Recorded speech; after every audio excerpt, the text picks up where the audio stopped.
finding hidden treasures, traveling to Tampa Bay's diverse communities and neighborhoods, discovering the sights, sounds, and taste of the region, experiencing history and culture.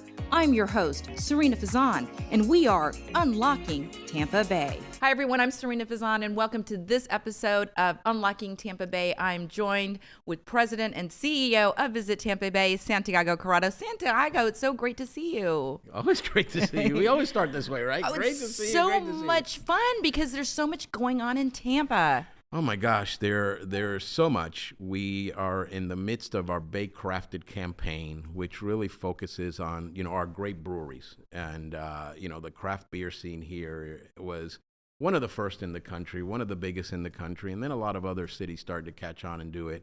And so this campaign really highlights those special locations by having, our Bay Crafted Pass, where if you go to one of these breweries or near one of these breweries, you sign in, and then we validate those with prizes in our visitor center. And again, we get to do a campaign that not only shows visitors the great things we have to do, but also works for our locals. So that's a win-win for us. And, there's so many beautiful pictures also of some of these breweries and some of the books you have. Incredible photograph. We've done great video with them as well. We've got this whole Bay Crafted video series. It's one of those digital promotions that gets a lot of legs behind it. And so we're very, very excited about Bay Crafted. Right now in town, we've got a couple of big things going on. We have the East Coast Migrant Head Start Project. Their inaugural conference is in town. And what does that mean? So I know we know it's their first one. But yeah, it's their first convention. Mm-hmm. So, I know we're talking about multicultural here, and you can't really get more multicultural than East Coast Migrant Head Start Project. These are Head Start preschool early education teachers that, take care of and help to prepare very, very young children for school that are labor workers, that are migrant labor workers. So, it's a great group, over 1,100. They have the famous actor Edward James Olmos in town for that event. So we're super excited. What a personal passion for you because of your background in education. Yeah, it was great to welcome them to town because I was one of them. In my career down with the Miami-Dade County Public School System, I was the supervisor for migrant education.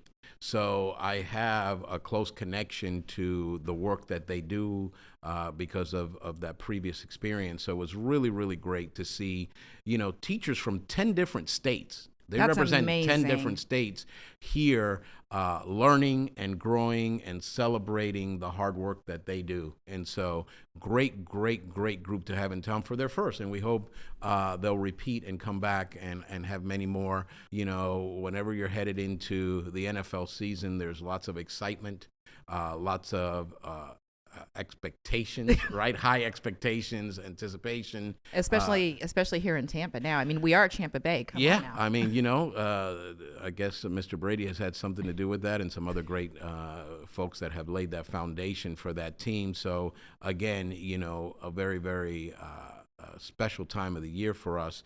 And then, we've been really involved in a number of great trade shows and conventions. U.S. Travel Association puts on ESTO. That was in Grand Rapids, Michigan. We had a presence there. We presented there. So very, very excited to be with our colleagues. We were at Connect Marketplace in Detroit within the last week. And, we hosted Connect Marketplace here in Tampa, and it was very, very successful. We've been a major sponsor of their keynote speakers for the last several years, going back to President Obama. We had Simone Biles here in Tampa, and this year we had Gwyneth Paltrow in Detroit. Okay. So nice to go on stage before they bring out, a major keynote speaker like that. But more importantly, it's about bringing those conventions to Tampa in the future. So we're working on bringing the U.S. Travel ESTO convention that was in Grand Rapids to Tampa in the future. And what is that specifically? The U.S. Travel ESTO conference is about educating our industry and our industry leaders. It's about thought provocation. It's about really gathering and celebrating. They present their Esto, Destiny, and Mercury Awards in marketing and advertising. So it's a celebration event for our industry. Now, Connect Marketplace brings together event planners, event organizers, buyers, vendors from all over the country together. And that's one that leads to future business opportunities. But the fact that you can host a U.S. Travel Esto conference that brings, 2,000 people to your city, or a Connect Marketplace that can bring 5,000 to 10,000 people to your city is really why we participate. And so Connect Marketplace, we're super excited about bringing them back here in the future. Like I said, they were in Detroit this year. We've hosted them in the past, and it's always a great event for us. So it's really going to these events and then leading to future business. Some members of our team are headed to Colombia for the Society of American Writers. And again, we've been so busy with bringing writers and journalists and future business to town in what we call FAMs, or familiarization visits. So we're always very, very busy. And sometimes they come to us and sometimes we go to them. And so that's on the horizon here. And this show is about, Hispanic heritage and Hispanic influences in culture. And so we've talked about two right in our opening segment, right? Colombia and the East Coast Migrant Head Start Project. So really excited about this program. Our history is so important. And I get to talk about diversity, equity, and inclusion a lot these days, but that we're not new to that. We've been doing that since the beginning of time here in this destination. It's those cultural influences, those historic influences that have shaped this destination for hundreds of years. So super excited that we're doing a program highlighting, our Hispanic influences headed into, Hispanic Heritage Month. And so very, very excited for this show. And to give the audience a flavor of this, right? Hispanic Heritage Month is a national celebration that is celebrated across the country between September 15th and October 15th. Right. But it's so true, Santiago, everything that you have mentioned, and specifically the migrant program, everything that's happening on this show, though, your personal history too, as well, and your heritage, right? I'm going to even look at my notes. Let's see, because it celebrates so many cultures from Spain, Mexico, the Caribbean, Central and South America. Right. So on this show, what a treat. We are talking to Dr. Brad Massey from the Tampa Bay History Center, and we're talking about Cuban Pathways. Yep. 2 years it took to create the exhibit. It's amazing. I've seen it. Oh. I've been there. It is an incredible exhibit. If you really want to know, what that Cuban migratory experience feels like and the history around it, you will see some incredible artifacts and images that will maybe open your mind to a different struggle, because it's been a struggle now for decades.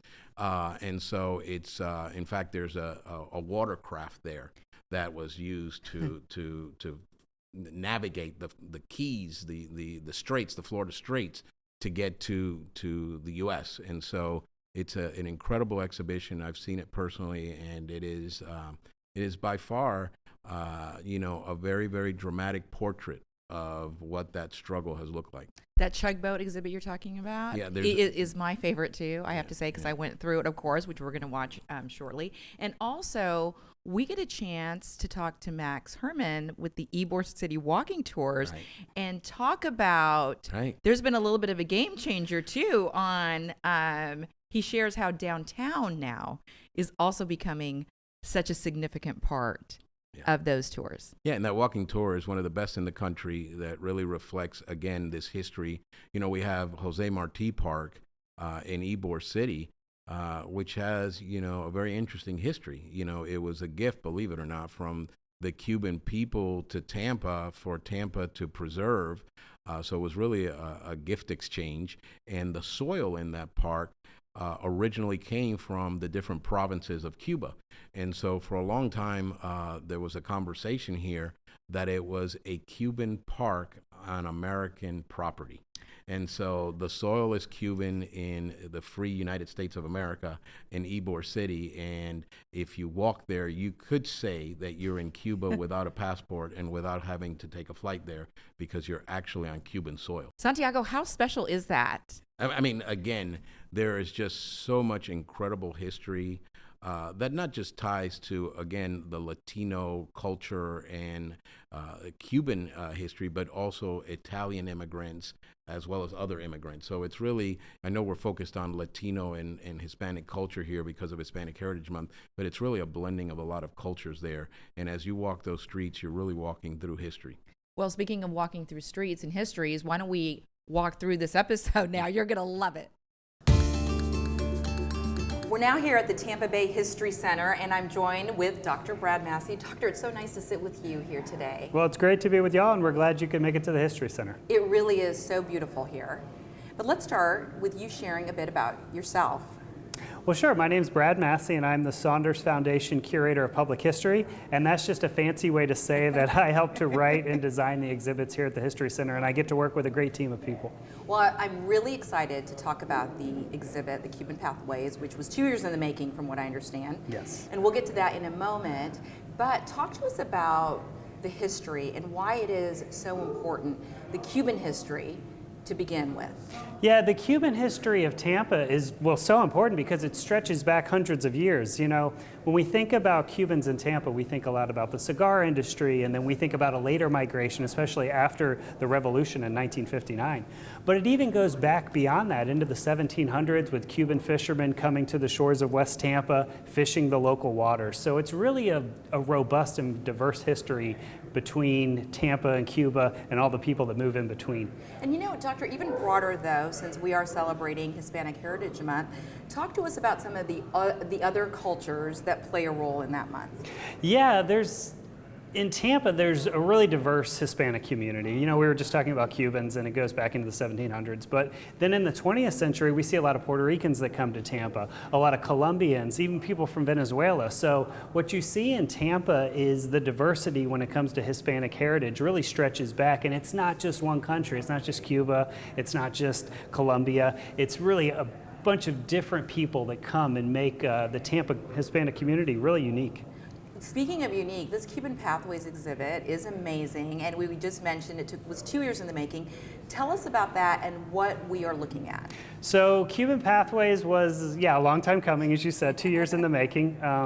And what we decided to do here at the History Center was we wanted to tell the long story of Cuban history. So there's been great exhibits that have covered things like freedom flights in the 1960s and 70s, but we said, let's tell a broader story. Let's go bigger in terms of chronology. So what we do in this exhibit is we tell a 500-year story that focuses, on the different types of people that made Cuba a hub of the modern Atlantic world. And you know, when we talk about 2 years in the making, I mean, talk about something special. Yeah, this was really a big deal in our world. We wanted to put on a show that we were proud of, that we could really showcase to the community and ultimately travel throughout the country, and that's the goal with Cuban Pathways. Oh, you know what?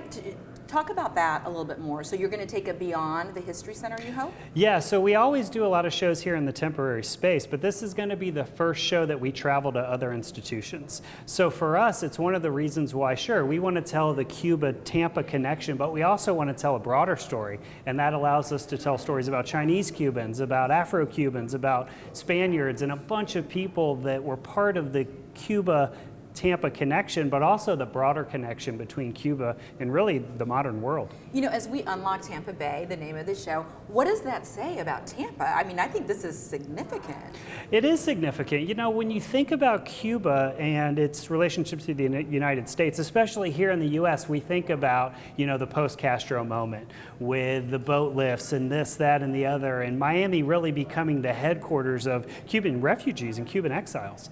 But Tampa's history stretches back long before that, and it's one that has a really long run and a much more kind of complicated and diverse history. So when we think about the Cuba-U.S. connection here in Tampa, we tend to think about a longer story, and we think that's really important, that story gets told.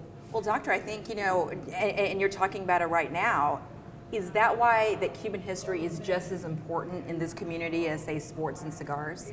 Well, yeah, I mean, Cuban history is our history. I mean, you know, this is Tampa, and it stretches back. Sure, the cigar industry is important, right? It brings thousands and thousands of Cubans here. But also in the 20th century, we see Cubans come here. One family that we profile in the exhibit is the Chang Sud family. And they come from a long line of Chinese Cubans. And a lot of people don't know that Cuba had this large Chinese population.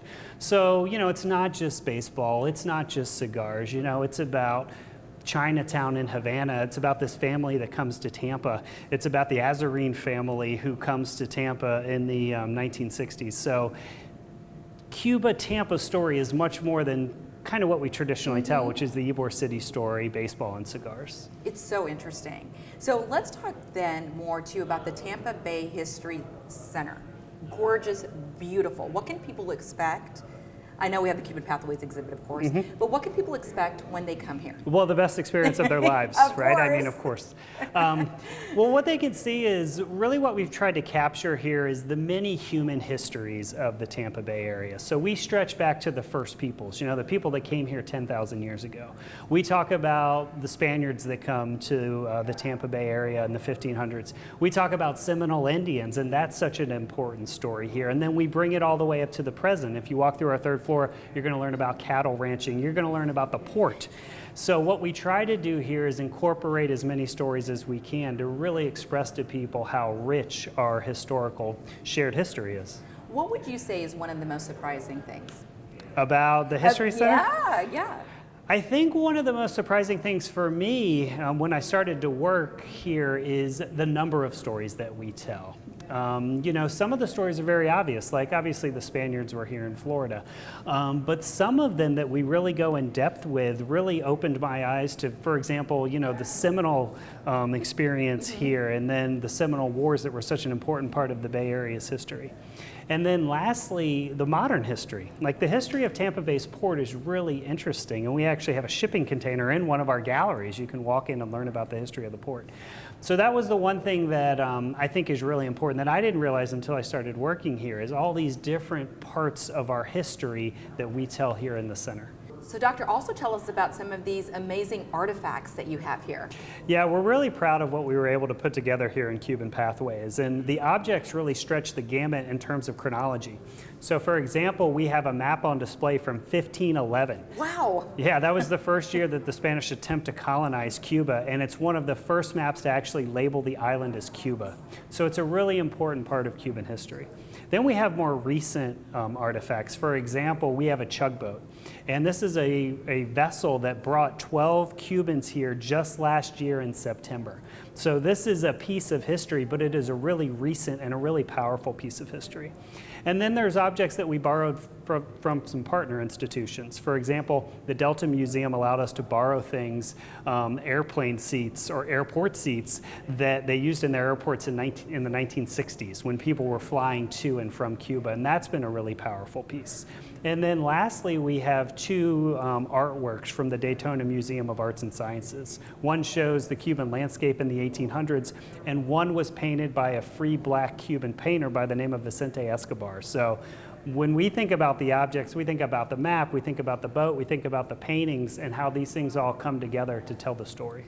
And what does it mean that these are so accessible to us? What it says is we want to be accessible in all types of ways. We want to be accessible in terms of you coming here. We want every single guest, no matter who they are, to be able to traverse the galleries and experience everything. We're also accessible in terms of different stories. Here, Cuban Pathways is in English. It's also in Spanish. So for Spanish speakers, we invite them to come and obviously experience the exhibit in the language that they're most comfortable with. So accessibility works in a lot of different ways for us here at the History Center. So that's so wonderful that you offer that. All right, I have a tough question for you though. If you had to name it, what is your favorite artifact? Oh, my favorite artifact. Well, or exhibit. Right now, my favorite piece is the one that was the most difficult to get, and that's the chug vessel, which was a vessel that brought 12 people from Cuba to Key West just in September. And we went really far out of our way. It was a lot of trouble, but it's such an important piece for us in Cuban Pathways because it tells the story of the desperation of taking to the sea to come to the United States to try to start a new life. And so right now in my mind, the chug vessel that we have on display is the #1 artifact we have for me. You know, Doctor, so many times people also love the personal side. I have to say, you must love this job because you come from an educational background. You taught, and now you're living the history here. Oh, definitely. I taught for years. I taught for 15 years at Polk State College and the University of Tampa. And then I was lucky enough to start working here a few years ago. And it's really changed how I approach the past. You know, I used to stand up and talk a lot and I would write. But here at the History Center, we tell stories through objects. So for me personally, it's been really fun to basically help collect these objects, to curate these objects, to put things on the wall and in the galleries for people to see that are really powerful and important. Well, what a pleasure to meet you and speak with you, and thank you for helping us unlock Tampa Bay. Thank you, and I'm glad you could be here. Hi, Max. It's so great to see you again. Good to see you too. Oh my gosh. So we've chatted before, Max Herman, and your hat, your signature hat. Don't go anywhere without it. Well, you are the expert of Ybor City. Oh. So tell us a little bit about yourself first. Well, Max Herman, born and raised here in Tampa, Florida, and proud to be, because when you're going to be talking a little bit about a city, you should know plenty about it from the roots. And not only that, my father started a tour company back in 2010. I've taken the reins, and we've grown to be the top tour in Florida and the top tour in America, according to a few blogs and magazines. Well, you totally deserve it. Well, thank you. Well, coming up, it's, Hispanic Heritage, of course. It is. Talk to us about the influence in Ybor City and Hispanic heritage. Well, not just Ybor, but Tampa itself. I mean, there's waves and many different lives of the Hispanic heritage of Tampa and Ybor City. But as you might know, Ybor was the Latin quarter compared to the French quarter of New Orleans, a place where Hispanics from around the world, Spain, Cuba, Puerto Rico, Mexico, all came and found the American dream in the cigar industry. But if you want to go all the way back to even the conquistadors that came this way and gave this city its name of Tampa, they actually heard the name from the Native Americans they discovered when they came here, the Tocobaga. They called this place Tampa, nicknamed in their language sticks of fire after the lightning bolts that were in the sky. So the Spanish decided to throw a little Spanish flair on it, call it Tampa, and that's where we are today. Oh my gosh, that's so neat. And so where do you see the Tampa Cuban heritage going, or in the future, and the impact? We've seen, a lot of different effects of things when it comes to economics and things like that. This was at one point the Cuban cradle of independence. Before Miami was even on the map, when it was nothing but alligators down there, this is where the Cubans were thriving in America, making money in the cigar industry and bringing their traditions to America. And then, of course, after the cigar industry crashed, most of the Cubans decided with all the money in their pocket, they'd head back to their homeland, and they eventually came back to Miami because, well, we all know what happened in 1959 New Year's Eve with the Revolution. Mm-hmm. Well, now, of course, the Hispanic influence is more in the West Tampa area. If you go over there in the town and country area, you'll see, everything is signed in Spanish, and also there's great food and traditions. They have great balls that they come together and dance in their traditional formats, So Max, let me ask you, of course this is Visit Tampa Bay. Mm-hmm. We love Unlocking Tampa Bay on the show. So the heritage that we have here, how do you feel that impacts people coming to the city of Tampa? Well, the most impact, of course, is the food. Mm-hmm. The Spanish food that we have here in Tampa, Florida has its flair from the old country of Spain, from Cuba, from anywhere in Latin America. But also the influence of the culture itself, like the traditions, the dances, the gatherings they have. Everybody likes to have their own little flair from where they come from. Latin America is a very diverse part of the world. And even though they all speak the same language, there's different dialects, there's different slang, and there's also very different foods and traditions. So if you could travel around Tampa, Florida, just getting the taste of Dominican Republic, and Spain, and anything that you can get your hands on, I encourage you to try and taste and experience everything. Well, listen, it doesn't take a lot for me to try to taste everything. I live to eat, and I've said that so many times on the show. What are some cool, fun facts that people may not know? You are the historian. Well, I'll tell you, this place was not only a place where they thrived economically, but the Cuban Revolution was sparked in Tampa, Florida, Ybor City especially. These Cubans that were thriving in America, making some money, a man named Jose Marti, which anybody in Latin America knows that name quite well, as the biggest revolutionary in Cuban history, he decided that that was the perfect place to drum up his revolution. He would give speeches around town to recruit soldiers, he'd get donations to send back to Cuba for weapons and supplies, and actually in 1893 he gave one of the most historic speeches in history of Latin America, right from the steps of Mr. Ybor himself's factory. Wow. Well, what are your roots? My roots, I'm actually born here, but I have no Latin influence in my blood. I'm actually Irish and Hungarian, but growing up in Tampa, Florida, knowing if I was ever going to get a date, I'd had to learn some Spanish, had to learn how to dance a little bit, sit down with abuela. I actually lived with a Dominican family for 2 years. Shout out to the Peñas if they're listening. And it really helped me kind of understand what this city's all about. It helped me kind of reach out from not just my own roots, but also learn why I call this place home and why it's so important to me. Where are the tours going from here? Well, I'm glad you asked. We do a variety of tours. We do the Ybor City Historic Walking Tour, which covers the Revolution and how the town came from, a swampy backwater of population of around 700 total people in Tampa, Florida, to the big metropolitan that we have today, which is growing rapidly. I mean, I think it's one of the top growing cities in the South. But we also do the official ghost tour of Ybor City, which, was voted one of the top tours in America. And the reason being is, these Hispanics and Italians and Germans that came this way, they came here and they all got along pretty well because they found the American dream in the cigar industry. When you're making money in America, it doesn't really matter that there's a bunch of languages around town.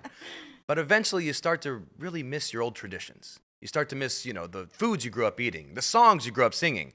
So all these ethnic groups built their own social clubs around Ybor City. And the Cuban Club especially was named by the Travel Channel the 4th most haunted building in all of America. In all of America? Top 5. And we have the keys to it on our tour. We're the only tour, not just Tampa, Florida, but all of America to have a key to that Cuban Club where when you walk in, you immediately kind of feel the heartbeat get a little faster. You start to hear some Spanish being spoken around you. It's just us in there. But not only the Spanish of the Cubans being spoken to you, there's a lot of variety around Tampa, Florida. In fact, we also are starting a downtown Tampa ghost tour because, Ybor City was the hub of Tampa, Florida for many, many years. Before Ybor City, like I said at the beginning here, there was more alligators than there were humans living in Tampa, Florida. Isn't that something that's crazy? But the Ybor, influence spread out a little bit towards downtown. Now we have like the Tampa Theater, we have the Hotel Floridan, La Meridian, these great buildings that also have a lot of haunted history behind them.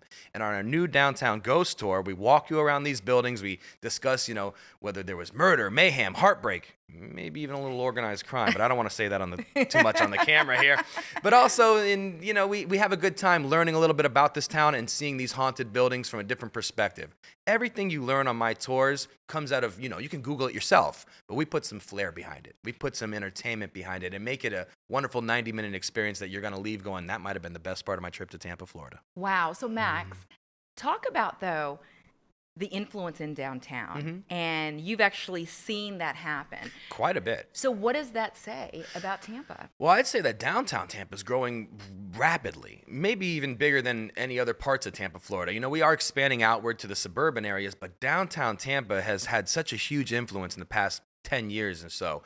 And really, it's good to get on the bottom floor of it now. If you can come see how Tampa's growing, you can come back over year after year after year and see how amazing it's going to be. Because in my opinion, I think this was the best kept secret in the South. Now it's going to be on the map. Max, that's why I just love seeing you all the time. Thank you so much for helping us unlock Tampa Bay. My pleasure, and always good to see you too. Thanks, Max. Thank you. So Santiago, so much exciting news from Max, but we'll get to that in just a moment. Let's go back to the History Museum, though, and that chug boat. I'm telling you how unique that we have that artifact in our collection here, and that now that will be shared with other audiences because I understand the exhibition will travel. And again, so important to understand how people would risk their lives to seek freedom and prosperity. And to this day, that's happening. It's not something that happened in the 70s or 80s or 90s. It's happening today. In fact, I don't know where I saw on the news that there have been more Cuban migrants leaving the island today than in some of the big boat lifts and some of the things that happened, in past history. So great that again we're able to talk about history, and we're able to talk about different cultures and the struggles to get to this great country and to live a better life. And so, by the looks of that vessel, you can tell what people are willing to do. You know, as we were watching the show, and as you and I both went through the exhibit as well, I personally learned so much. Yeah. And you were sharing stories about the Chinese Cubans. Will you share some of your insight on that? I mean, so interesting. Back again, many, many decades ago, Cuba was a very prosperous small country, with Puerto Rico, the pearls of the Caribbean. And there was a lot of trade, some not so good things around slavery and servants, but you did have the Orient involved in Cuba, and you did have Chinese individuals that lived in Cuba and married in Cuba and spoke perfect Spanish, and we have blacks that speak perfect Spanish that are Cuban blacks, and we've had Russians that have been able to intermarry in Cuba and speak Spanish, and Cubans that speak Russian. So it's a very, very interesting island that's had very interesting history. Well, we would encourage anybody to go through. It was fascinating. Mm-hmm. So much. I thought, I learned a lot in history, but boy, that tour taught me a lot. And it's right here in our backyard. Right. So it's there for our visitors as well as our locals, and those are always the win-wins. When it's good for our visitors and our tourists as well as our locals, it's a win-win. So speaking of tours, talking to Max as well, we're coming up on ghost tours. Yeah. And what about the downtown influence? So it's not just Ybor. These tours are expanding. Well, again, when you have a city that has as much physical history still available, right? Some cities demolish or have their historical structures disappear. When you look around Ybor City and downtown and other parts of our county, there's still so much physical history available. And what do I mean by that?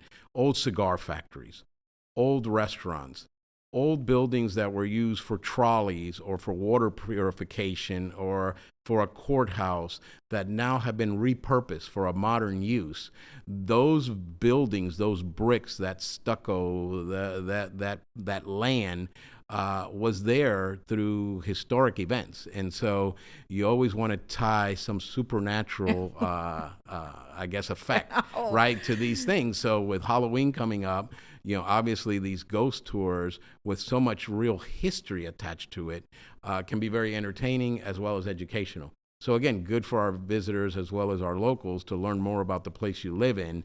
And obviously, we have so much that happens around here around Halloween, right? So, Busch Gardens does their great Halloween month, and again the ghost tours. So much happening here in October. So super excited about your next show. I hope you go and get scared. Well, I was going to ask you. Okay, so on this show, Unlocking Tampa Bay, we also like to once in a while also reveal some of Santiago's secrets and what he loves. Yeah. And you have put on the record that you like roller coasters. I do. Do you love ghost tours? I love ghost tours. You do? I love going to places that are reportedly haunted.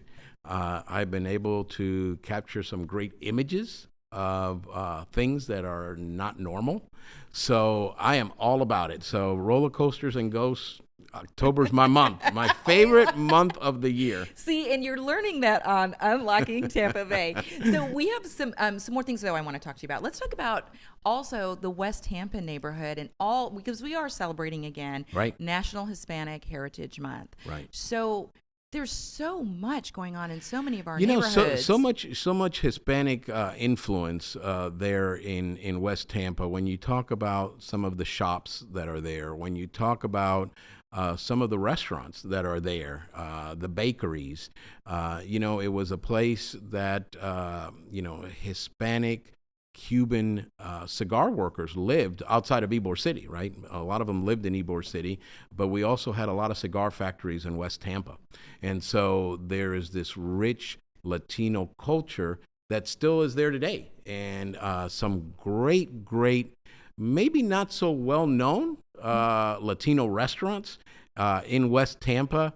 And so, again, when we talk about, that kaleidoscope of history here in Hillsborough County and in Tampa, West Tampa is not to be missed. And then you also have now this evolution of West Tampa with Midtown. So, old meets new meets old there, which is really fascinating when you see, a Midtown project that is growing in a historic neighborhood like West Tampa. It makes Tampa so special. Yeah. Okay, and speaking of special, oh my gosh, you have been talking about this now for months. Yeah. My abuela, my grandma. I love the concept of the show. It's debuting, right? Yeah, I think we're ready to launch. Super excited. I've mentioned it before. It's a collaboration with Visit Florida and Visit Tampa Bay. It's a travel show, reality show, really, multicultural. God, it's so many things in one, right? But it's about a young couple, in most cases, that are looking to get married. And one has to get the grandmother's approval, right? So it's fantastic. Meet my abuela, and they're doing it on some outing, right? Mm-hmm. So picture abuela bowling, or picture abuela at a club, or picture abuela somewhere doing something with this couple and trying to get a read on who she's approving. So it's going to be very entertaining, we hope. And we hope it'll get, wide distribution. And I got to tell you, in looking at some of the episodes, the couples are fantastic. The grandmothers are beautiful. But the destination, our home really looks great. So I can't wait for us to be able to share that with the world. Because, again, we have to be creative about selling a destination. And when you bring in real stories and you layer that with, beautiful backgrounds and a beautiful place that is about multicultural and diversity and inclusion, that is one of those shows that kind of hits all those marks. Well, honestly, Santiago, I feel like people are in love with love. It's a fantastic idea. It's always so wonderful to see you. I don't know if Abuela always agrees. We'll have to wait and see what Abuela puts her stamp of approval on. I hope it's on most of them. I don't know, but we'll see, because Abuela's going to have a good time. Well, I have a feeling we'll be talking more about the show on another episode of Unlocking Tampa Bay. I hope so. But again, thank you so much for sharing your time and some of your secrets with us. Well, we'll leak those out every so often. Ghosts and roller coasters, but people knew about the roller coaster part. So Santiago, as always, it's so wonderful to see you. Thank you. And everybody, thank you so much for joining us for this episode of Unlocking Tampa Bay. Until next time, stay safe. To learn more about Visit Tampa Bay and the adventures that await you, visit www.visittampabay.com or follow @Visit Tampa Bay on social media.